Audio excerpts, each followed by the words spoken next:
Hey folks, welcome back to Dow Valley. Let me tell you a story. When I was a boy, I grew up fascinated with life found in rock pools around the beaches of Cornwall.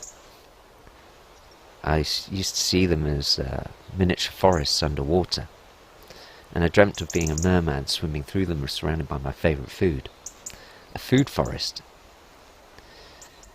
And back then my favourite food was Dairy Lee cheese sandwiches and lots of chocolate. Now I'm 41, my diet's changed, and that dream has never left me. When lockdown happened in 2020, I saw crazy stuff. People reacting to things, simple things like shortages of toilet paper. And since then, I've put all of my energy into creating this paradise dream that I had as a child. I began planting trees in April 2022, the kind of trees that you can find in your local fruit tree nursery. And I planted them in a way in which made sense to the land at the time. That summer, though, turned out to be a scorcher. Temperatures up to 44 degrees Celsius. I watered what I could to keep them alive, but it seemed like the sun scorched half of those that I planted to death. I realised a couple of things. The ones that died seemed to lack shade. They were just getting too dry too quickly, and I couldn't keep up with it. And also, I wasn't willing to do that amount of work. What I'm really interested in planting is a system of trees that will survive on its own, but will absolutely thrive in abundance with some added tender loving care. So now it's winter, and nature's telling us it's time to sit back and reflect a little bit on the lessons given in nature's past.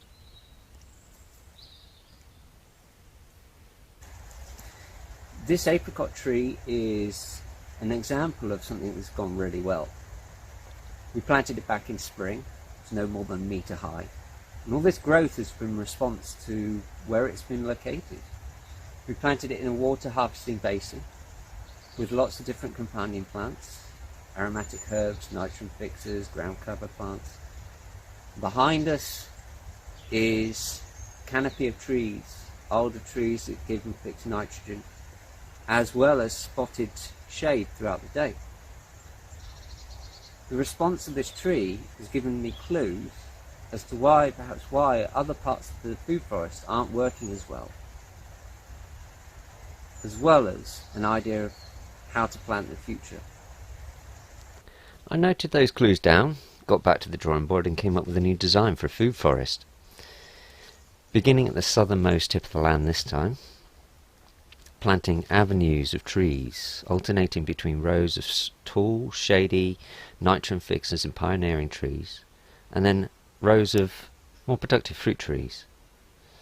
All of those trees are planted with a heavy amount of mulch, layers of cardboard, rocks, twigs, leaves, in a way in which hopefully will help them retain more moisture in the future, as well as many other benefits. And these avenues of trees are planted in a way which circles around the lake that we're excavating through our Super Adobe project, and that offers up an opportunity to plant more diversity of trees that love water. And trees are planted in those avenues that the tall shady trees give the more vulnerable trees more shade at the hottest times of day, so they're orientated toward the sun. And weaving and winding throughout all these avenues in this design of a food forest is one long raised pathway designed to be a meditation walk in the style of a labyrinth.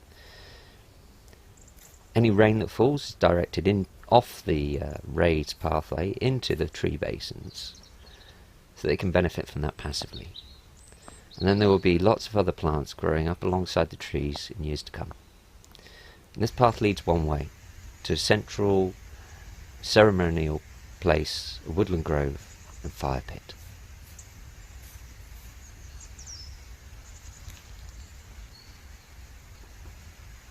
At the moment the scene is simply a circle of rocks in a field.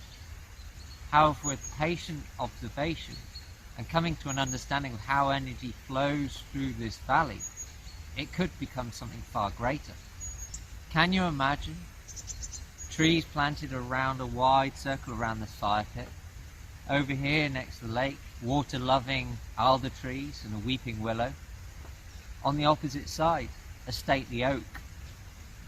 And in between them, things like hazelnut trees with their flexible wood growing up and being trained to weave into a living dome. This family of trees growing up together to create a woodland grove where fire meets earth, air and water. And around the grove, a whole host of other fruiting trees, shrubs, edible plants that give their gift on all different levels of both space and time of year. It all sounds rather complex. I don't think we have to worry about the details. I don't think anyone creating this kind of system has to worry about the details, because nature handles the details. It clearly demonstrates that. I feel that coming to realize my dream has to do with understanding how energy flows through this landscape by observing the patterns that it creates. The path of the sun through the day, water's ability to shape the land. My intention is to collaborate with nature, creating an ecosystem that is able to look after itself, as well as hosting a wide as diversity of species as possible, animals, plants and fungi. This diversity woven together in a web of interconnectedness that is both strong and resilient to any changing climate. Everything within this ecosystem serving multiple functions for mutual benefit. On the human level, our needs are met by the food forest. And this wider project can become a place where people can come, slow down, eat, celebrate, learn and sleep. And that is my dream. I feel it's worth planting.